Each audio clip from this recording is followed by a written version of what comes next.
मराठा आंदोलक मनोज जरांगे पाटील यांनी पुन्हा एकदा मराठा आरक्षणासाठी एल्गार पुकारला आहे। त्यांनी पुन्हा एकदा मराठा आरक्षणासाठी उपोषणाचे हत्यार उपसले आहे।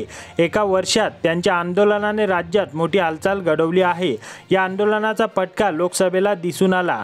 मराठा समाजाला ओबीसीतून आरक्षण द्यावे आणि सगळे सोयरे देशाची अंमलबजावणी करावी यासाठी फेब्रुवारी महिन्यापासून समाजाला वाट पाहावी लागली आहे। सरकारने कोणतीही स्पष्ट भूमिका जाहीर न केल्याने जरांगे पाटील यांनी ही घोषणा केली आहे।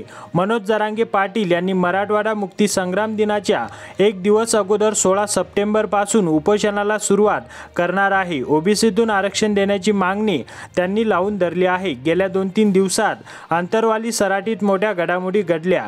मंत्री अब्दुल सत्तार यांनी त्यांची भेट घेतली। त्यांचा निरोप घेऊन ते मुख्यमंत्र्यांना भेटले।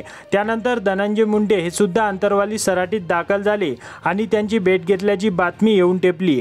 त्यानंतर असे काय घडले की जरांगे पाटील यांनी अचानक उपोषणाचे हत्यार उपसले हे अद्याप समोर आलेले नाही। यावेळी जरांगे पाटील यांनी मराठा समाजातील तरुणांना आत्महत्येसारखं टोकाचं पाऊल न उचलण्याचे आवाहन केले। तरुणांनी संयम ठेवावा, आरक्षणाचा प्रश्न सुटण्याचा विश्वास त्यांनी व्यक्त केला। मराठा आरक्षणासाठी मी मरायला तयार आहे। काही आमदार माझे तुकडे करणार असे म्हटले।